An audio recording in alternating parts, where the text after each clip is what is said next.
하나님의 말씀은 미가서 5장 2절입니다. 구약성경 1294페이지에 있습니다. 한 목소리로 봉독합니다.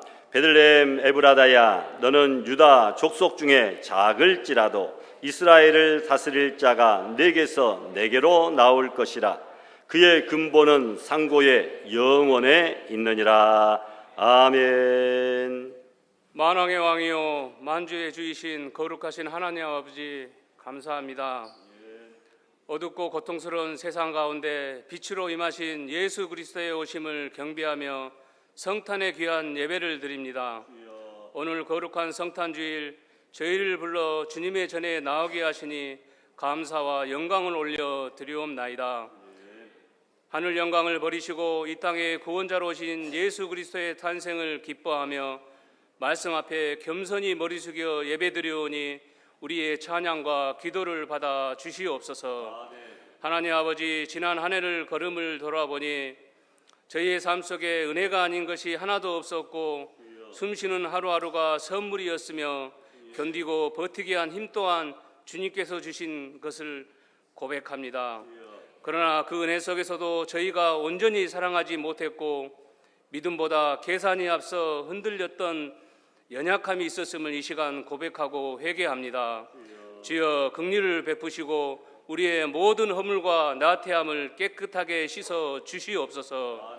하나님 아버지, 성탄의 기쁨을 맞이하여 저희가 그저 말로만 제자가 되는 것이 아니라 삶으로 주님을 증거하는 참된 그리스도인이 되게 하여 주시옵소서. 굶주린 자를 먹을 것을 나눠주시고 마음이 상한 자를 곁에 위로하시며 고난 중에 있는 이들을 주님의 사랑을 전하는 착한 그리스도인의 삶을 살아가도록 인도하여 주시옵소서. 특별히 간구하오니 질병으로 고통받는 성도들에게 예수 그리스도의 치료하는 권능에 임하게 하시고 회복의 은혜를 덧입혀 주시고 연약한 자들에게 새 힘을 주시고 슬픔 중에 있는 자들에게는 하늘의 위로를 주시며 특별히 이 성탄의 계절에 소망을 잃은 영혼들에게 새로운 빛을 비춰 주시옵소서. 하나님 아버지, 우리 교회를 붙드시고 말씀 위에 든든히 세워 주시옵소서. 담임 목사님과 모든 사역자에게 성령 충만함을 부어주시고 각 기관과 가정마다 주님이 임하시고 성탄의 기쁨이 우리 가정과 직장과 삶 전역에 넘쳐나게 하여 주시옵소서. 오늘 말씀을 들고 단위에 서신 담임 목사님을 기억하사 항상 강건케 하시고 귀한 말씀을 전하실 때 한없는 은혜의 시간, 복된 시간이 되도록 은혜 내려 주시옵소서. 호산나 찬양대가 준비한 성탄절 칸탄타를 하나님 기쁘게 받아주시고 수고하는 찬양대원들에게 복의 복을 내려 주시옵소서. 모든 말씀 성탄하신 예수 그리스도의 이름으로 기도합니다. 아멘.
아멘. 아멘.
아멘.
아멘. 우리 두 곡 남았는데 우리 두 손 들고 할렐루야 한번 하고 다시 나머지 두 곡 듣도록 하겠습니다. 할렐루야, 할렐루야. 예.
아멘.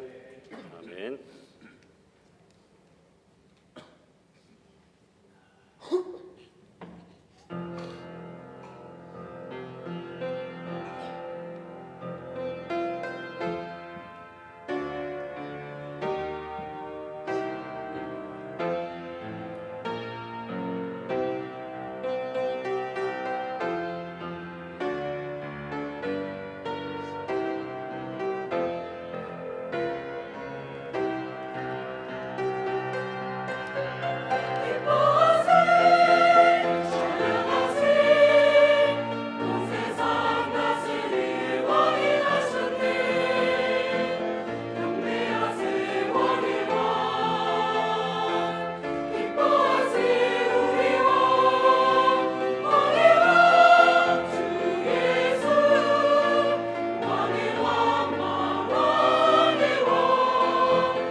같이 합니다. 전사들의 노래가 하늘에서 들리니 산과들이 기뻐서 내 안이 저 흘린다.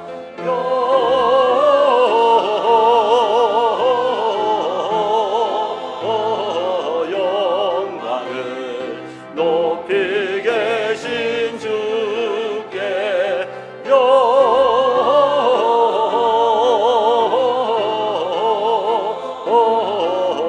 영광을 높이 계신 주님께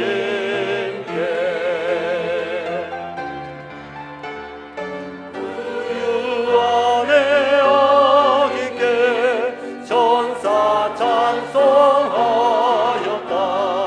우리들도 주님께 깊은 찬송 두 손 들고 찬양합시다.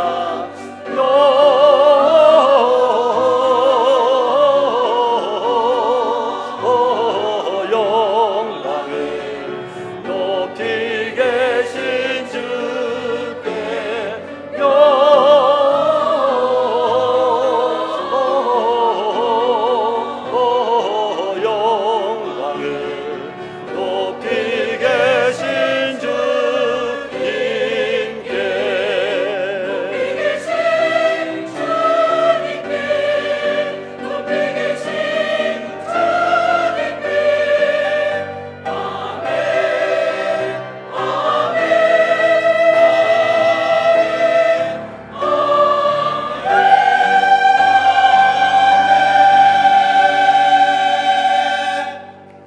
할렐루야. 아멘. 하나님께 영광의 박수 돌려드립니다. 수고하신 우리 찬양대원들께 감사의 박수 드리십시다. 감사합니다. 이렇게 아름다운 찬양으로 또 하나님께 영광 돌리니 우리 마음이 기쁘고 즐겁습니다. 내년도에는 나도 호산나 찬양대를 해봐야 되겠다라고 사역 및 봉헌 작정서에 써주신 분이 단 한 분도 안 계십니다. 이렇게 이런 기회에 마음에 열심을 가지고 한번 도전해보는 것도 참 좋은 일이라, 은혜 받는 일이라 이런 생각을 해봅니다. 다시 한번 인사할까요? 메리 크리스마스! 메리 크리스마스! 예, 복된 성탄절, 즐거운 크리스마스, 이런 말이죠. 예수님을 잘 믿는 제상 대신이 있었습니다. 그는 늘 사람들에게 예수님이 우리의 죄를 짊어지고 죽으셨기에 우리의 영혼이 구원을 받았다, 이렇게 전도합니다. 이것을 못마땅하게 여긴 왕이 그 대신을 불러서 묻습니다. 대신, 하나님은 못할 것이 없는 능력이 많으신 분이라면서 왜 말씀만 하시면 되는데 자기 아들 예수를 세상에 보내서 갈보리에서 죽이고 인간을 구원하셨느냐? 라고 묻습니다. 대신이 말합니다. 예, 하루만 여유를 주시면 제가 대답해 드리겠습니다. 대신은 집으로 돌아와서 유능한 목수 한 명을 불러서 왕의 아들 왕자와 똑같은 목각 인형을 만들라고 하였습니다. 그리고 왕자와 똑같이 왕자의 옷을 만들어 입혔습니다. 이튿날 왕은 왕궁 안에 있는 연못 위에 정자에서 국사를 처리하고 있을 때 제상은 사람을 시켜 그 인형을 연못에 풍덩 소리가 나게 빠뜨리게 하였습니다.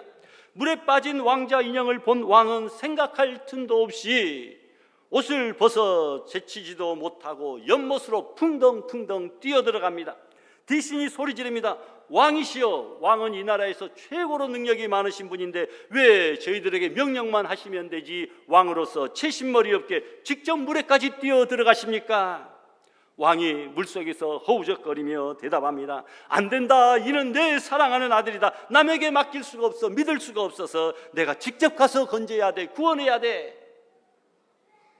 그때 대신이 왕을 물속에서 끌어올리면서 말합니다. 왕이시여, 어제의 질문에 대답합니다.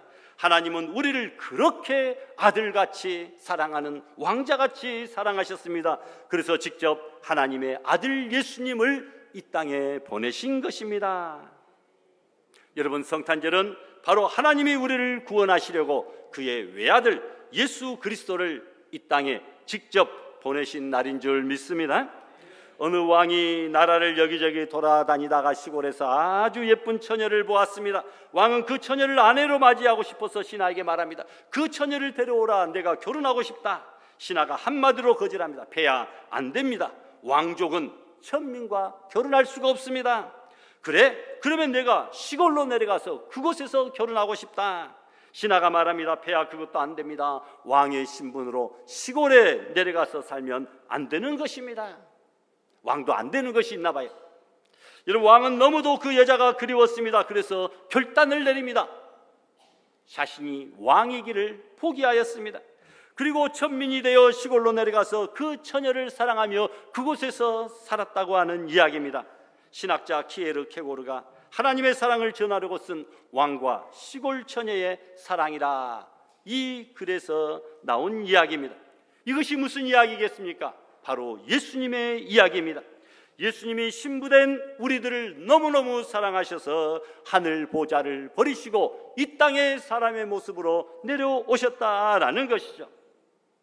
왕이 천민이 되었듯이 이 땅에 오신 예수님은 자기 자신을 가리켜서 하나님의 아들이라 이렇게 말하지 아니하고 사람의 아들이다, 나는 인자다, 사람으로 왔다, 이렇게 말했습니다. 불교의 석가는 왕자로 태어났습니다. 공자도 상류가정에서 태어났습니다. 하다못해 우리 같은 평범한 사람들도 병원이나 따뜻한 집에서 태어나는데 창조주 하나님의 아들 예수님은 베들레헴의 한 외양간 마구간에서 태어나셨습니다.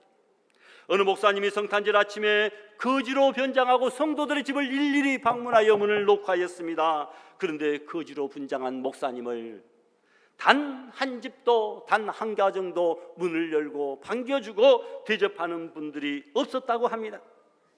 여러분, 하나님의 아들 예수님이 인간의 몸을 입으시고 이 땅에 오셨는데 아기로 오신 예수님을 영접한 가정이 한 집도 없고 몸을 누일 해산할 방 한 칸이 없어서 할 수 없이 지저분하고 냄새나는 마구간에서 탄생하셨으며 강보에 쌓여 구유에 눕는 몸이 되고 말았다. 말 밥통에 눕는 몸이 되고 말았다라는 겁니다. 사람들이 아기 예수님을 위해, 구주를 위해 내어드릴 수 있는 것은 방은 고작 고사하고 고작 구유밖에 없었다라는 말이죠. 하나님은 우리 인류의 구원을 위해서 메시아 대신 독생자 예수님을 거저 공짜로 주셨는데 우리는 영접지 않았다라는 겁니다. 우리 죄를 짊어지시고 십자가에서 고난받기 위하여 성탄하신 예수님을 맞이하지 않고 갈보리 언덕으로 십자가로 내쫓아버리고 말았습니다. 부활 승천하셔서 장차 우리를 천국으로 영접하시기 위하여 지금도 우리가 거할 천국의 아름다운 맨션집을 짓고 계시는 예수님을 위하여 방 한 칸이 아니라 골고다에 십자가밖에는 내어놓을 곳이 없는 주님을 향한 진정한 믿음과 긍휼의 마음이 그들에게는 없었습니다. 오늘 우리들은 어떻습니까? 황금만능주의와 극단적인 이기주의에 빠진 베들레헴 사람들은 그저 보이는 세상 것들에 팔려서 주님이 문 밖에 오셨지만 돈 한 푼을 더 벌기 위하여 예수님을 영접하지 않았다라는 겁니다. 예수님은 계시록에 볼지어다 내가 문 밖에 서서 두드리노니, 지금도 우리의 마음의 문 밖에 서서 우리의 마음 문을 노크하고 계신다는 겁니다. 누구든지 내 음성을 듣고 문을 열어달라고 말씀합니다. 베들레헴 사람들은 마음속에도 내실에도 예수님을 모시지 않았을 뿐만 아니라 대문 밖에다가 마구간에다가 예수님을 내팽개쳤습니다. 여러분, 신앙은 예수님을 나의 구주로 내 마음속에 영접하는 것인 줄 믿습니다. 요한복음 1장에 보니까 영접하는 자, 곧 그 이름을 믿는 자들에게는 하나님의 자녀가 되는 권세 주셨다고 말씀합니다. 베들레헴 사람들은 신앙의 가장 복된 자리에 가장 가까이 있었으나 하나님의 자녀가 되는 권세를 스스로 포기하고 굴러들어온 복덩이 구주 예수님을 걷어차버리고 말았습니다. 오늘 이 시대에 얼마나 신앙생활하기 편리하고 자유롭습니까? 여러분, 우리 마음의 문을 노크하고 우리에게 찾아오시는 예수님을 마음 문 열고 마음의 보좌에 문 앞에 찾아오신 예수님을 영접하여 모셔드리는 복된 성탄의 계절이 되시기를 바랍니다. 지구상에 사람이 살고 있는 곳이 수십만 군데나 될 것입니다. 수백 나라에, 수십만 동네에. 그런데 하필이면 하나님은 베들레헴을 선택하셔서 아들 예수님을 그곳에 탄생시키셨다. 여러분, 하나님 수십만 분의 갈등이 있었을 거예요. 대형 마켓에 가면 25,000가지 물건이 있다고 하는데 그 중에서 내가 필요한 물건을 선택해서 나오는 것도 참 어렵습니다. 대형 영화관에는 어떤 곳은 28가지 영화를 상영한다고 하는데 그 중에서 한 가지 영화를 골라서 선택해서 보는 것도 참 어려울 줄 알아요. 여러분, 몇 년 전만 해도 커피는 그냥 커피였는데 지금 커피 전문점에 가면 쉬운 4가지의 커피 종류가 있다고 합니다. 잘 모르시는 분은 커피숍에 자녀들 따라서 가면 뭘 먹지 하고 한참 고민하고 쳐다보는 그런 지경이죠. 여러분, 선택은 이렇게 어렵다라는 것이죠. 그런데 하필이면 그 수십만 곳의 마을 동네 중에 하나님은 베들레헴이라고 하는 그 동네를 선택하셔서 그곳에서 예수님을 탄생하게 하셨다라는 거죠. 오늘 본문의 말씀을 보니까 예수님은 이미 예언된 장소인 베들레헴으로 오실 것이라고 예언하고 있습니다. 다 같이 한번 봉독할까요? 베들레헴 에브라다야, 너는 유다 족속 중에 작을지라도 이스라엘을 다스릴 자가 내게서 내게로 나올 것이라. 그의 근본은 상고에 영원에 있느니라. 오늘 본문은 메시아의 탄생 장소에 대한 가장 중요한 예언입니다. 마태복음 2장에서 동방박사들이 별을 보고 찾아와 예루살렘에 이르러 헤롯 왕에게 유대인의 왕으로 오신 이가 어디 계시뇨라고 물었습니다. 이때 왕이 제사장과 서기관들에게 대답하라고 하니 그들이 이구동성으로 이 오늘 미가서 5장 2절 말씀을 들어서 구주 예수님 메시아는 유대 땅 베들레헴에서 탄생하십니다 라고 대답을 합니다. 여러분, 메시아가 되려면 베들레헴에서 탄생하셔야 된다라는 겁니다. 다른 곳에서 태어나면 예언하신 메시아가 아니다라는 겁니다. 그 의미는 매우 의미심장합니다. 예수님이 탄생하신 베들레헴은 그럼 과연 어떤 곳인가? 몇 가지로 살펴보며 은혜를 나누려고 합니다. 첫 번째로 여러분, 베들레헴은 슬픔에서 기쁨으로 변한 동네입니다. 베들레헴이 성경에서 제일 먼저 등장하는 것 창세기 35장입니다. 야곱이 4명의 아내 중에서 가장 사랑하는 아내 라헬이 길거리에서 12번째 아들 베냐민을 낳다가 불행하게도 죽고 맙니다. 야곱은 라헬을 베들레헴에 묻었습니다. 라헬이 죽음에 에브랏 곧 베들레헴 길에 장사되었다. 19절에 말하고 있습니다. 성경에서 첫 번 나오는 베들레헴의 첫 번째 인상은 슬픔과 죽음의 장소입니다. 그곳에 예수님이 탄생하셔서 복음을 외칩니다. 이는 베들레헴에서 탄생하실 메시아가 우리의 슬픔과 고난을 대신 짊어지고 가실 것이라고 하는 예언적인 의미입니다. 이사야 선지자는 이사야 53장에 그는 멸시를 받아서 사람들에게 실어버린 바 되고 간고를 많이 겪었고 질고를 아는 자라, 멸시를 당하고 그를 사람들이 귀히 여기지도 아니하였다고 기록하고 있습니다. 베들레헴에서 탄생하실 예수님은 우리의 모든 슬픔과 죄악의 질고를 지고 십자가에 달려 돌아가실 우리의 구세주가 되실 것을 예언하고 있는 말씀인 줄 믿습니다. 그래서 죽음과 슬픔의 인상을 가지고 있는 베들레헴에 오실 수밖에 없다. 두 번째로, 베들레헴은 이방인의 피가 흘러서 이방으로 다시 흘러간 곳이 베들레헴입니다. 베들레헴의 두 번째 등장은 룻기서에 나옵니다. 엘리멜렉 가족이 베들레헴에 흉년이 들어서 모압 땅으로 피난을 갔는데 두 아들이 이방 여인들과 결혼합니다. 그런데 그곳에서 남자 3명이 다 죽고 여자 3명 과부들만 남았습니다. 시어머니 나오미는 이방 땅에서 외로움을 느끼며 고향 베들레헴으로 돌아옵니다. 작은 며느리 룻만 시어머니 따라 베들레헴에 옵니다. 얼마 후 룻은 믿음 좋은 보아스와 결혼하였고 결국은 다윗의 증조모가 되었고 예수님의 조상이 되었습니다. 이 시간 예수님의 피의 성분을 한번 분석해 보려고 합니다. A형이냐 B형이냐 RH-H형이냐 그것이 아닙니다. 예수님의 첫 번째 피는, 예수님은 아버지 요셉과 어머니 마리아에게서 부정모혈로 태어난 사람이 아닙니다. 마리아가 처녀 동정녀일 때 성령으로 잉태되어 태어난 분이 예수님입니다. 그래서 마리아 인간의 피와 하나님의 성령에 섞인 피가 바로 예수님의 피인 줄 믿습니다. 그래서 예수님은 완전한 하나님이자 완전한 인간입니다. 이사야 말대로 기묘자, 놀라운 분입니다. 예수님의 두 번째 피가 있습니다. 여기에 이방인의 피, 룻의 피, 모압의 피가 다시 한번 섞입니다. 하나님의 피와 유대인의 피와 이방인의 피, 세 가지의 피가 섞인 것이 바로 예수님의 피인 줄 믿습니다. 바로 베들레헴에서 그 피가 섞이기 시작합니다. 이방인 룻과 유대인 보아스에서 다윗이 나오고 다윗의 후손으로 성령으로 잉태되어 예수님이 이 땅에 오셨습니다. 그래서 이방의 복음을 전하기 위하여 이 땅에 오신 예수님이 이방인의 피가 처음으로 섞인 베들레헴에 오신 것은 우연이 아니라 하나님의 특별한 섭리인 줄 믿습니다. 옛날 연예인 선교회에서 성경 공부를 하고 있는데 그때 공부를 인도하던 목사님이 마리아가 처녀로서 성령으로 잉태되었다 이렇게 이야기합니다. 그때 연예인들은 아니, 성령으로 어떻게 잉태돼요? 우리가 그것을 어떻게 믿어요? 아우성칩니다. 그때 누가 소리를 질렀는지 아십니까? 구리구리구리 구봉서 장로님이 그때 소리 지릅니다.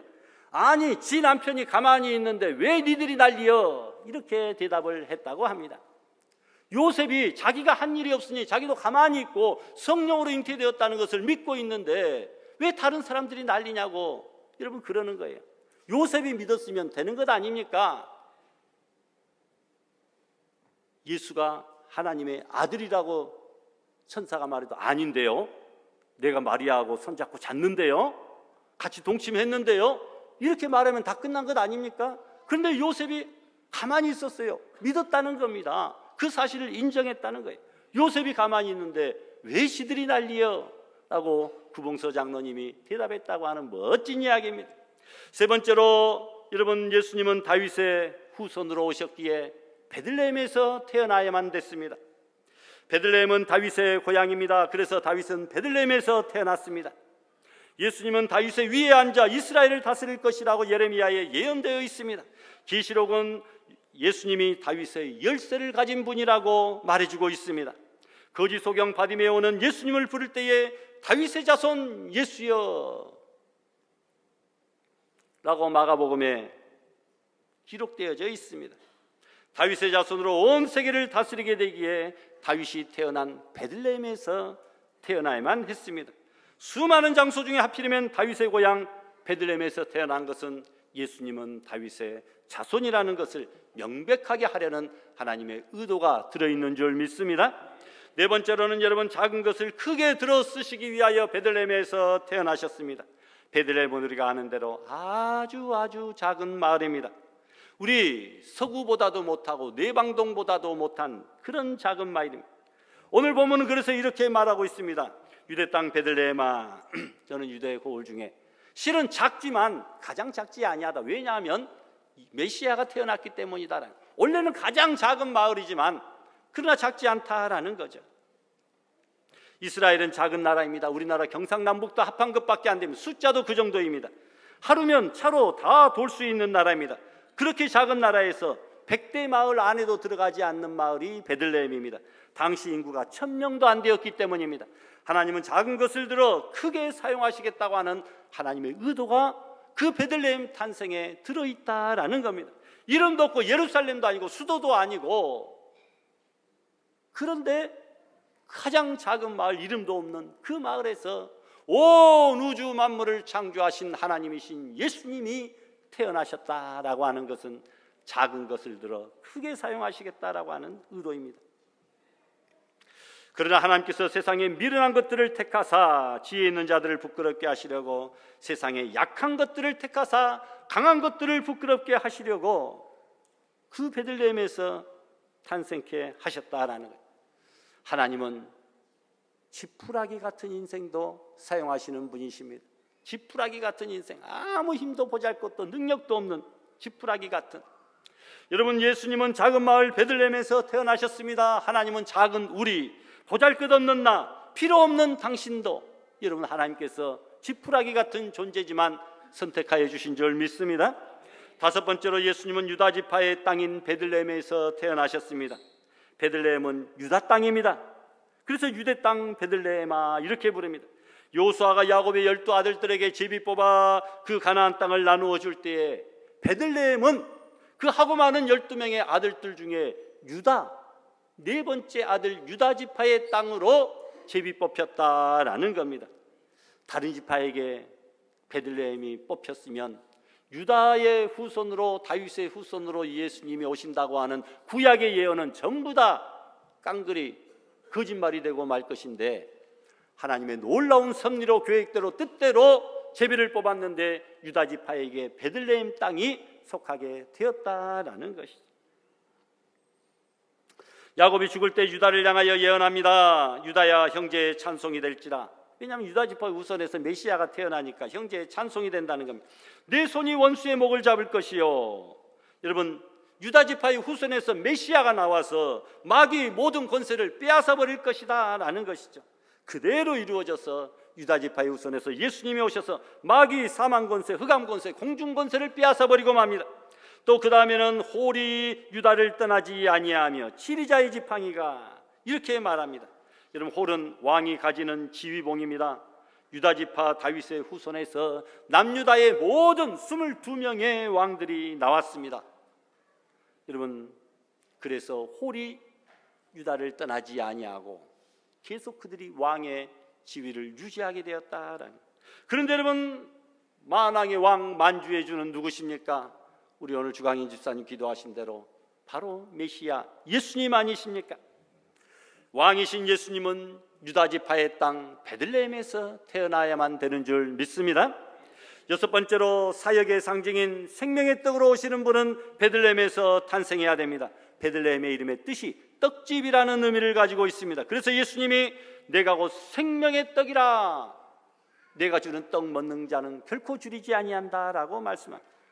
떡집이라는 뜻을 가진 베들레헴에서 이 땅에 생명의 떡으로 오신 예수님이 탄생하신 것은 너무너무나 당연한 이치 아닙니까? 베들레헴은 예수님을 낳았습니다. 나사렛은 예수님을 길렀습니다. 가버나움은 예수님을 환영하였습니다. 변화사는 예수님을 높였습니다.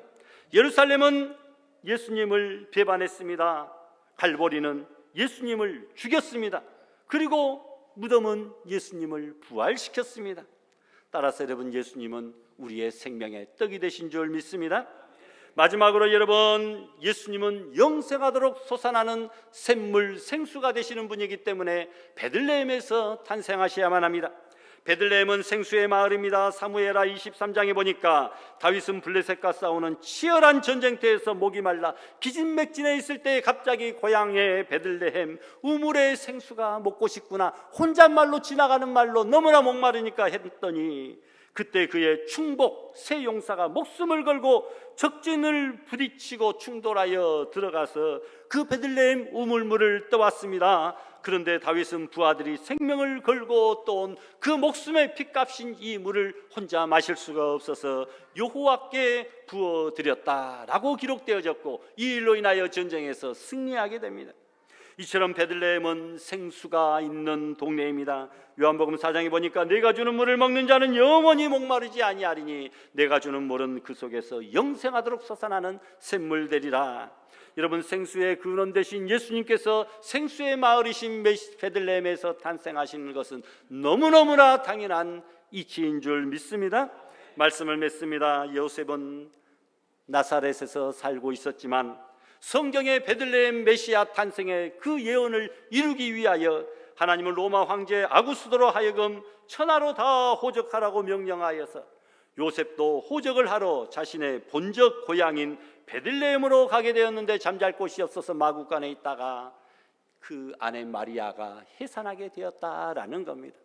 나사렛에서 태어나면 메시아가 아닙니다. 베들레헴에서 태어나도록 하기 위하여 하나님께서 아구스도의 마음을 감동시켜서 천하로 다 호적하라.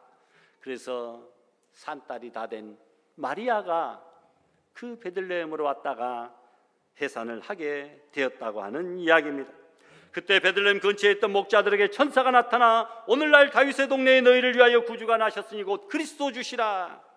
예수님은 구약의 예언대로 슬픔의 마을이요 그러나 구원의 마을이요 작은 마을이요 떡의 마을이요 생수의 마을이신 베들레헴에서 탄생하신 하나님의 아들 예수님이 오늘 우리의 구주가 되신다고 하는 사실을 확실하게 믿고 오늘 담대하게 세상으로 나아가는 믿음의 성도들이 다 될 수 있기를 주님의 이름으로 축원합니다.